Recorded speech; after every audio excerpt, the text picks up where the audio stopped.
Good morning. It's so great to be with you here in the sanctuary, and those with you at home, I hope you're staying warm and dry. I want to give some twinkles to the people who are here this morning who've braved the weather. It's so good to have you here. Thank you for coming. We're glad that you're all here to join us in worship this morning. I want to say thanks to everyone who's made this morning's worship service possible, and our live stream, our musicians and singers, today's worship associate, Richard Davis Lowell, to our amazing tech team, our Sunday morning welcomers and ushers, and our facilities staff. So grateful to all of you. For those of you who are here in the building, the few of you who are here, a reminder that we ask everyone to wear their masks up over their noses and to maintain safe distancing while you're here in the sanctuary and in the building. And for those of you who are here, you may have noticed the stickers, the green, yellow, and red stickers outside the sanctuary doors. Those stickers can be used to indicate your comfort in how you want to be welcomed here. Green is for come in and have a hug. Yellow is for maybe a little brush with the elbow for greetings, and red is to be measured in your approaches and to stay comfortable and stay safe. And for everyone's safety, for those of you here in the sanctuary, we won't be singing this morning, but you were invited to, as Vanessa says, hum with gusto. We've decided not to have coffee hour after the service, in part because serving coffee in the rain didn't seem like a great idea. So we invite you to come spend a little time in the gallery, but mostly we want everyone to get home safely. During the service, I will be taking my mask off while I am preaching the sermon. If any of you, which it doesn't appear are 4 to 5 distance in front of me, you might want to move, but as far as I can tell, everyone's got good distance.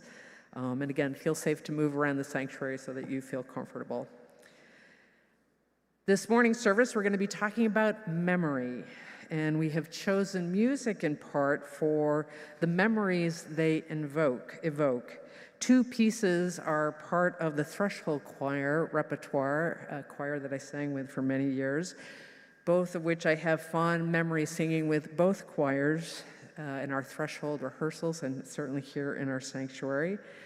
And similarly, Reiko and Mark have selected pieces that are special to them. So let us gather for worship. We begin by lighting our blue candle as we have since the start of the pandemic, a symbol of our gathered community. Those of you here in the sanctuary, those of you at home, and those who are here in spirit. And let us join in singing our first hymn, number 12, O Lifeth That Make All Things New.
In our chancel lighting, the words printed in your order of service, we light this chalice for the light of truth, the warmth of love, and the fire of commitment.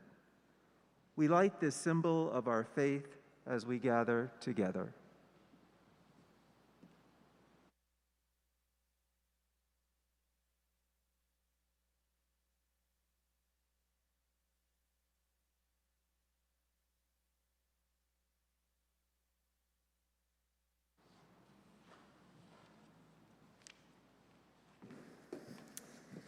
Again, I want to welcome you this morning.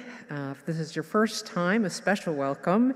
If you're here in the sanctuary today for the first time, there are orders of service in the back, and if you're watching online, you can find a link to the order of service in the live stream and in the chat. Today, following the service, the Humanist and Non-Theist group will host a presentation on San Francisco's LGBTQ+ Center's Host Home program, discussing the need for housing and support for homeless LGBTQ+ adults ages 18 to 24. All are welcome, and you can again find the link to the Zoom gathering in the order of service. Members and friends of the community are invited to email photos of loved ones who have passed this last year or in years past. The photos will be part of our remembrance service on November 7th. Images may be sent directly to Vanessa Southern's email, and again, you can find that email address in the order of service. And finally, this week, there is still time to sign up to attend the Ministers' Book Group, where they will be discussing Gilgamesh by Stephen Mitchell. There are 2 sessions, one Wednesday, October 27th, 6:30 to 8 p.m., and on Thursday, October 28th from 12 to 1:30. And even if you don't have time to read the book, you're still welcome to attend. Links and information for these events and all other program and events can be found in the order of service. And this concludes our announcements this morning, and we invite you to center yourselves as we enter into worship, singing or humming our meditation on breathing. If this is the first time you're hearing it, we invite you to just listen to the choir sing and then hum or sing and join us.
Please join me in our covenant, the words printed in your order of service, followed by our sung doxology. Love is the spirit of this church, and service is its prayer. This is our great covenant, to dwell together in peace, to seek the truth in freedom, and to help one another.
Recognizing there is human suffering all over this world in the course of natural and human catastrophes, we ring our gong today in honor of two such places of suffering and struggle. We ring our gong first, as we have since July of 2019, for those lives held and those lives lost in federal custody in our detention camps, and for the ongoing dismissal of lives at our borders that contribute to mounting trauma and the long history of xenophobia, racism, and humankind's inhumanity to one another. We ring our gong 7 times for this week's of days in which human dignity has been dismissed, and for our responsibility for that as citizens of this country. We ring our gong additionally once for the losses this week due to COVID-19. This last week, 47,046 people died of COVID-19 globally, 10,301 in the United States alone. We hold in our hearts all of these losses, lest the numbers numb us to the human toll of the virus. And we hold with gratitude all who are working around the world to produce and distribute vaccine and all the other efforts to support greater health, survival, and immunity from the virus, and the reminder that none of us will be completely safe until all of us are protected from this health crisis. So much to remember and hold. May we keep those we have named and their loved ones in our thoughts and in our prayers, and may we ease the tide of human suffering this coming week however we can.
Let us join in a time of collective prayer and meditation. I invite you to rest your eyes, slow your breath, feel your feet firmly planted, drawing on the energy from deep within the earth, holding you present here in this moment.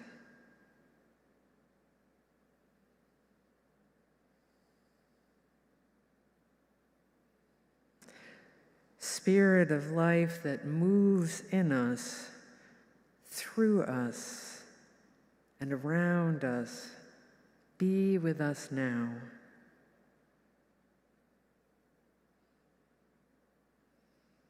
We gather this morning feeling the winds of change around us. The earth is turning. We enter a new season, watching the fading light, the growing shadows, and welcoming in the beauty of the dark.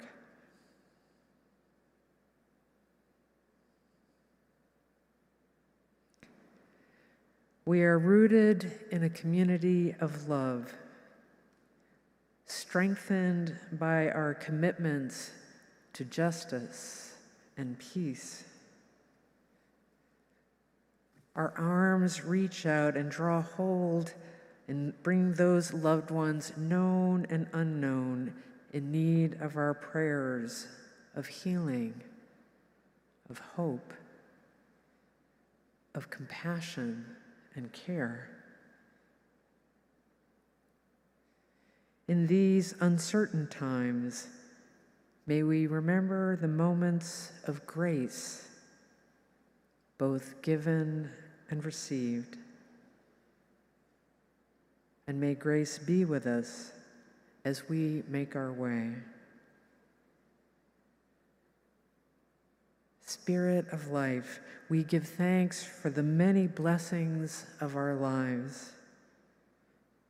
And may our lives be a blessing upon this beloved earth that we call home. Please join me in a time of silent meditation, reflection, and prayer.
Amen.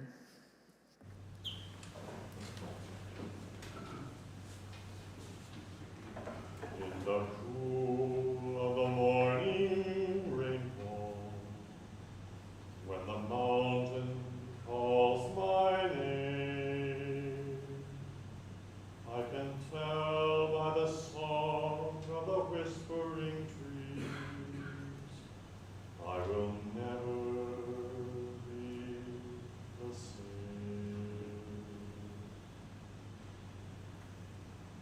In the cool of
A few weeks ago, as I pulled my rental car alongside a brick-covered driveway, I thought, this neighborhood hasn't changed a bit.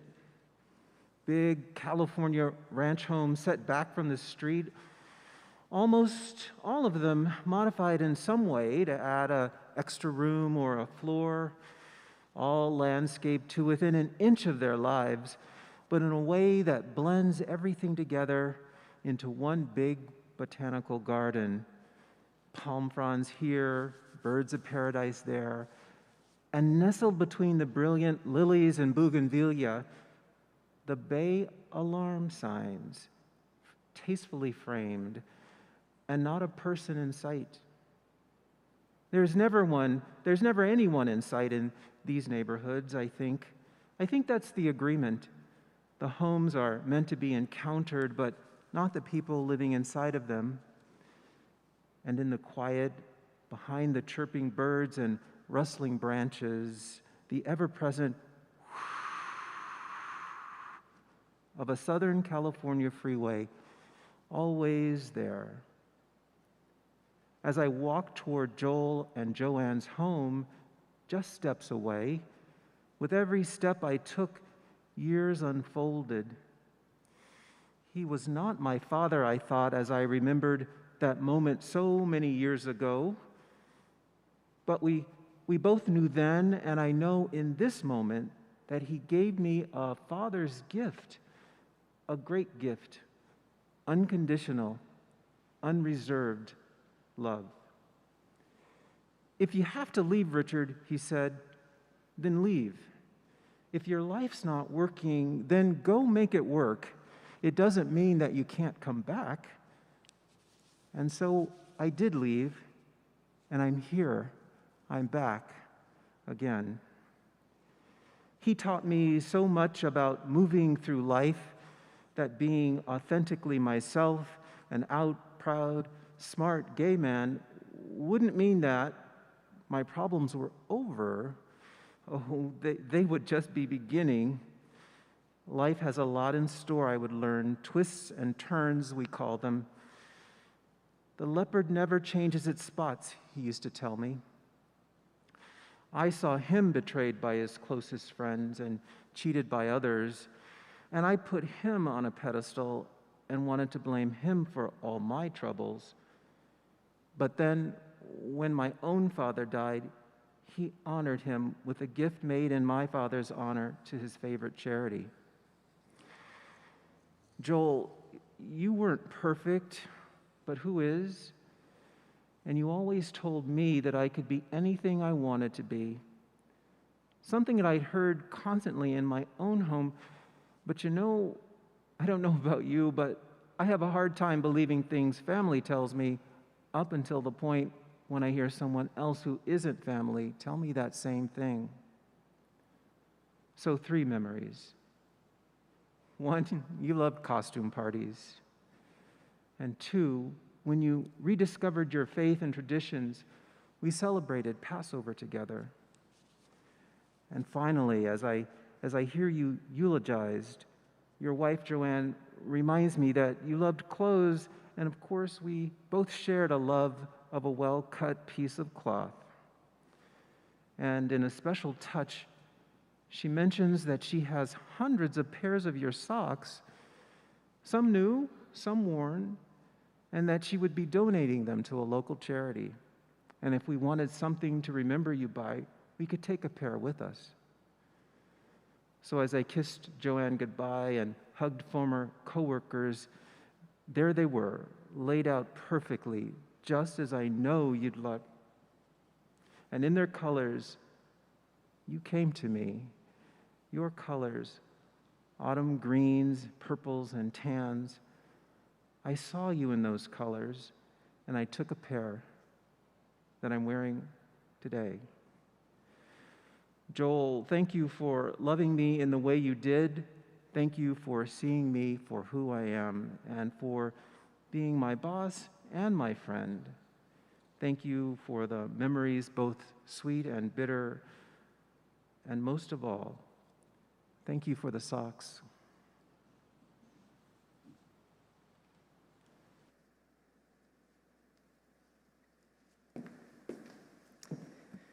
In the spirit of community, of beautiful memory, of the works and ministries of this faith community, we now accept this morning's offering.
Our first reading from Poet Warrior by Joy Harrow.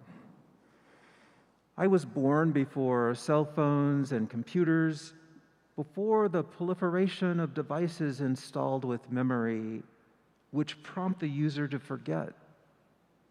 I do not want to forget, though sometimes memory appears to be an enemy, bringing only pain. There are so many memories. I often wish that I had written down everything my aunt and all my elders told me so I could have their wisdom, their struggles, their hard-won stories right here for a referral to provide and even cultivate new stories.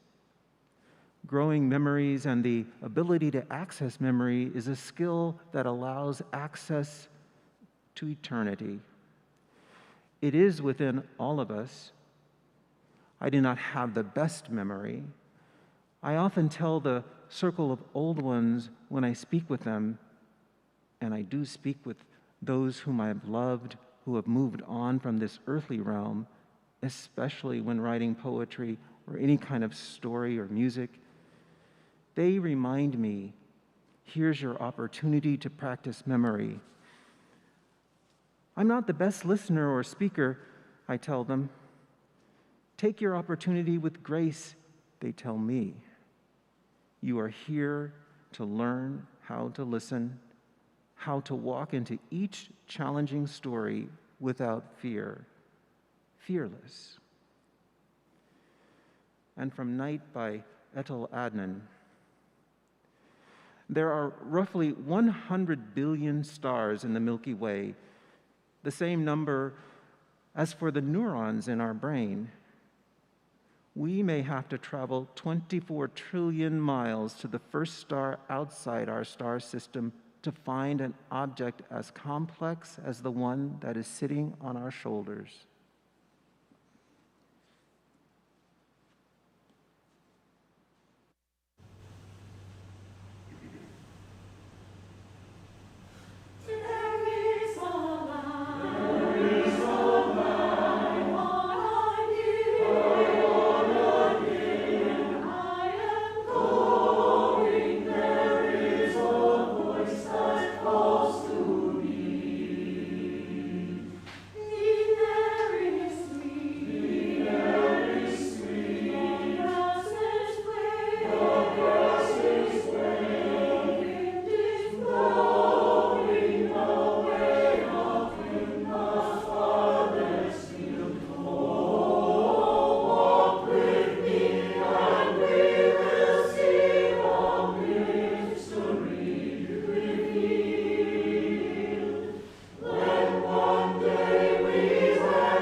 Thank you, choir. That brought back very sweet memories.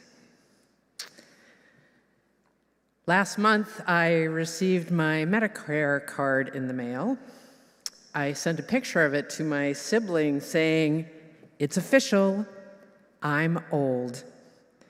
And no doubt my retirement next June brings up a lot of feelings and memories.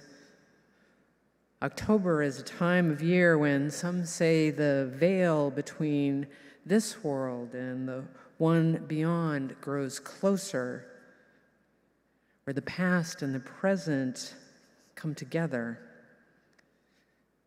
What I do know is that lately I find myself taking long walks in the land of memory.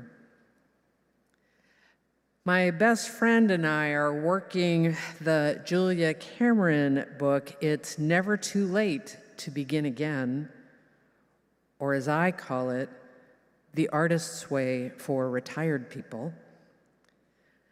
For those not familiar with Julia Cameron and her work, The Artist's Way is a process to explore one's creativity One exercise is writing your memoir. Cameron offers prompts to help you remember your story. Questions like, describe a location where you remember spending time. What smells do you remember? What do you miss about that time?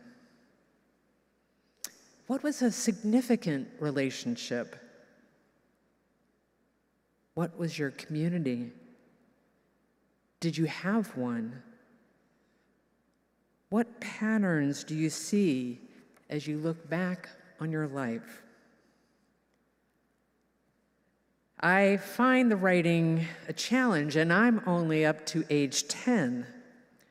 Certain memories are vivid and clear. Walks in the fields, skating on Frog Pond, the back seat of the Volkswagen where my brothers and I were crammed in tight, the smell of the leather seats, no seat belts. And then there are the memories I resist to recall. A fight with my best friend.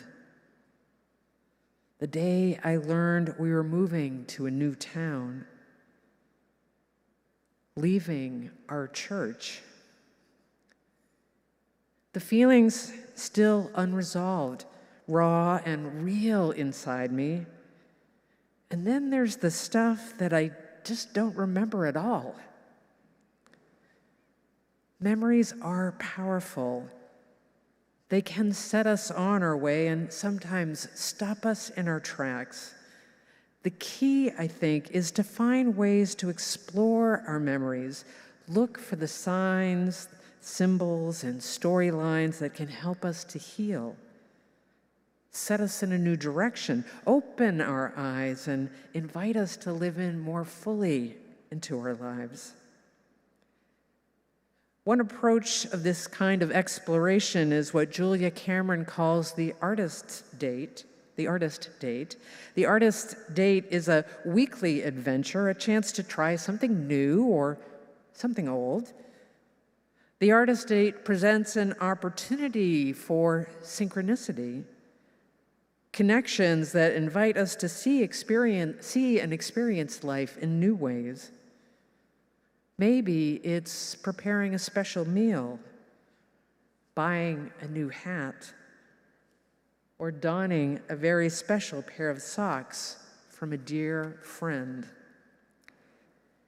Julie Cameron tells the story of David, a retired doctor who uncovered a memory about a chocolate muffin and the bakery where he and his old friend would meet during their medical school days. His recollection brought him back to the bakery, still open after all these years. And there was the chocolate muffin. David reached out to his friend, having not spoken in close to 30 years, sharing the story, and soon they reconnected. What a gift it was to find someone whom I'd once had so much in common with, and to learn that we still had worlds to talk about, past and present. We were still so connected. My recent experience with synchronicity didn't take 30 years, it just took a little over 3. Back in 2018, I stumbled upon an exhibit at the San Francisco Museum of Modern Art. The artist was Etal Adnan. I didn't know her work, but I was immediately drawn in. The paintings were bright, colorful, atmospheric, simple geometric shapes that evoked a sense of place, a sun, a mountain, a moon, a river, an ocean. The same shapes used repeatedly, but each painting revealed something familiar and at the same time a place unknown and mysterious.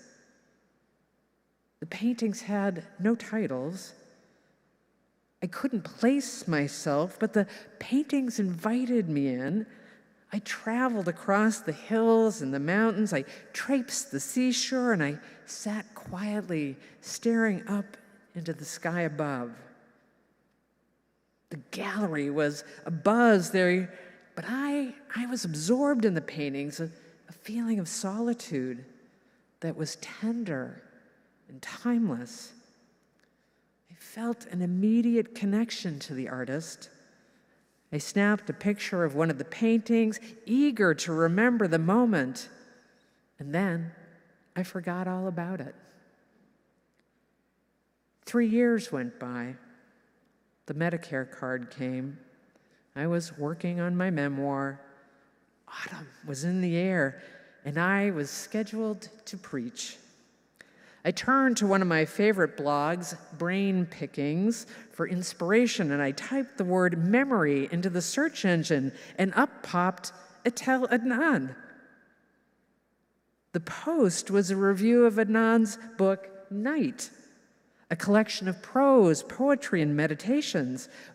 Wait, is this the same Etal Adnan, the painter?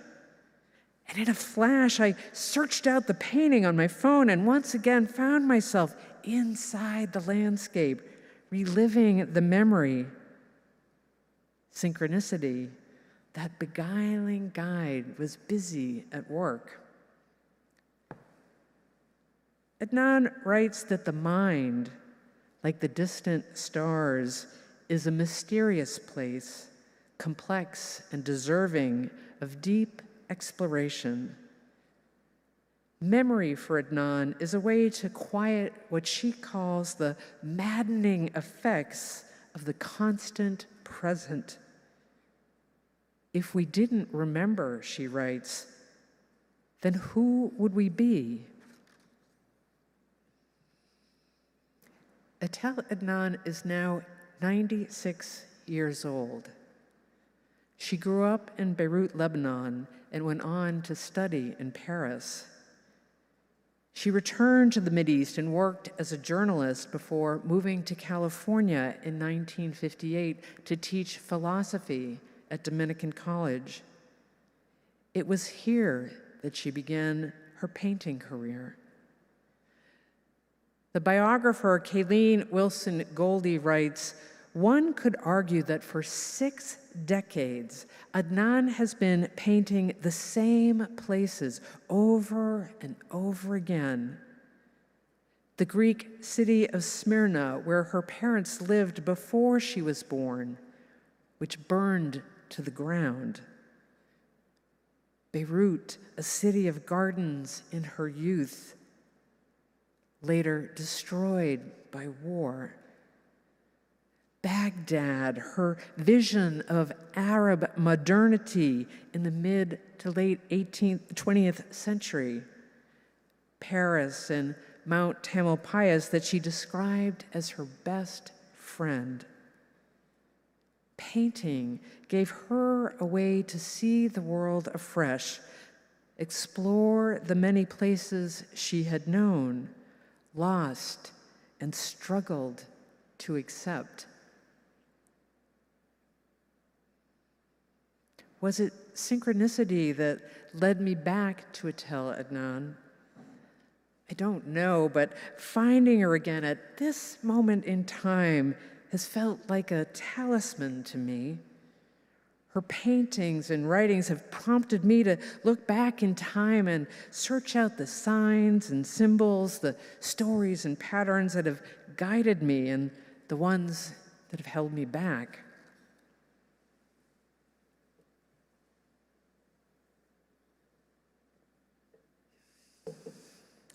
We all have a personal geography, those places and times we return to again and again, some poignant, some painful, some powerful, some we would rather leave behind. Adnan's paintings and poetry show a way to work with our personal geography, literally make something of it. I've come to think of her process as a kind of map making, a unique cartography that details the stories of our lives. places where we've come from, where we found ourselves, where we got lost or took a risk, where we made connections and found community. Photographs are another way to map our stories and explore personal geography. The British photographer Sarah Wheel's series Furloughed Friendships was a personal project undertaken during lockdown where windows featured prominently. Severed from the outside world and from Wheel herself, her subjects exist in a space of insurmountable isolation. The transparent window becomes a divider. Its reflectiveness serves to remind us of this separation. However, Wheel also captures the way people are living with novel relationships on their side of the glass. Her subjects' gesture and contact, and their subjects' gestures and contact speak to their connectedness, even as their gaze is directed toward the viewer, and this reflects one dynamic of the lockdown. While the word lockdown evokes isolation, writer Elijah Teitelbaum observes it is possible that in the future it will be placed within the larger narrative that emphasizes closeness. This is not to say that we will have warm feelings about lockdown, but rather that we may come to ascribe an important value to these experiences. We must embrace the fact that our memory is informed by what we care about in the present. As we reflect on our present experiences, we do well to consider how our hardship will become meaningful in the future, and for whom.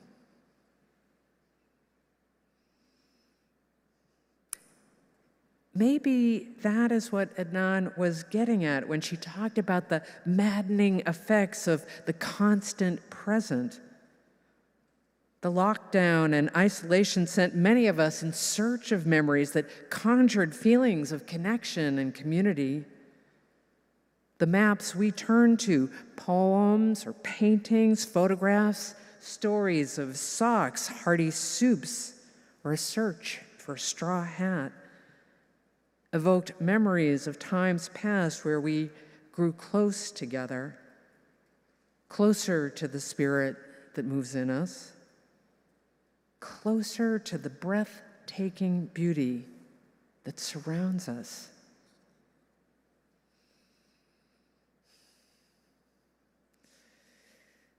It begins with the breath, writes the poet Joy Harjo. When we take in our first breath, it is a promise to take on this human story, a story that it has dimension in time and place. Breath is our entrance into story making. It is a promise. It is a constant ritual that we all share. From the first breath to our last, we are creating our maps, which give shape and direction to our journey here on earth. Place, she continues, is central to identity, to the imagery and shape of our poetry, of our lives, I would say. Place can be a field of stories, a family, a constellation, each intricately connected, a place where there is movement in nearly every direction.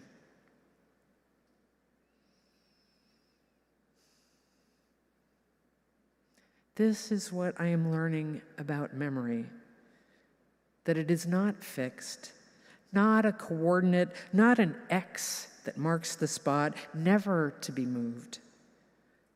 Mapping our memories opens the landscape. We search out the signs and the symbols that illuminate our way, bring healing, clarity, inspiration, courage, and synchronicity.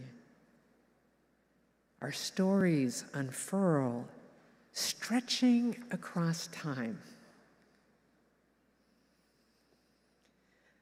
Etal Adnan often painted using a leporello, whose pages unfold like an accordion. She used the leporello to paint the story of Mount Tamalpais. Her images show the shifts and shapes of light and shadow, the many, many moods of the mountain. Each page reflecting the relationship between place and one's connection to it. A story that is constantly unfolding.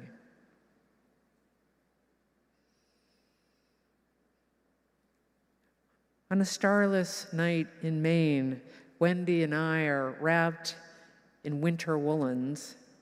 We carry a sculpture made from a shoebox covered in tinfoil. On top, we've inserted 21 white dinner candles. We are marking time and making ritual. It is the winter solstice. We make our way out the door, trudging through the soft snow to Stonehenge, a low rock table my father, Stanley, built, which sits on the east-west axis. The gentle snow falls around us. The night sky is a dusty black. The tidal river is frozen over. We can see the ice stretch out before us. The trees stand watch. The only sound is our laughter as we light the candles. My father lifts his camera, and in an instant, the moment becomes a cherished memory. I close my eyes and I see it. The dome of candlelight, the blanket of snow, the sharp edge of the ice, the towering trees. My father's face as he lifts the camera to capture the moment. Oh, that memory, it lives on and carries me through.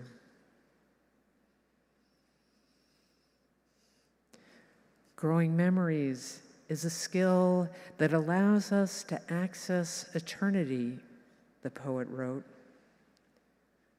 Let us walk this land together, map our stories, follow the signs that will lead us to the distant stars and back again. Remember, we are part of that great unfolding. Let's not forget.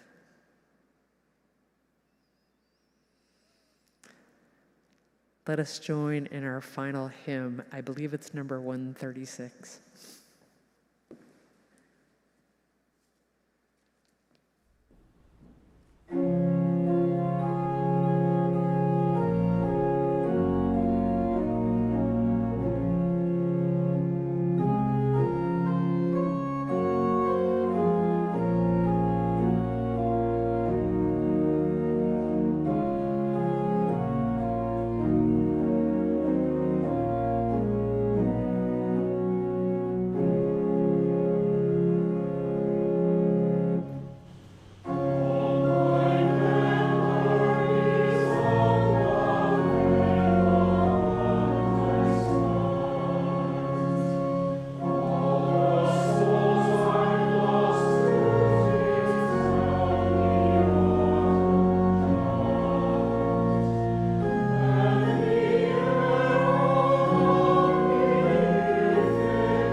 In our leaving, let us hold on to this, the enduring of love, the persisting of hope, the remembering of joy, the offering of gratitude, the receiving of grace, and the blessings of peace. Go in peace.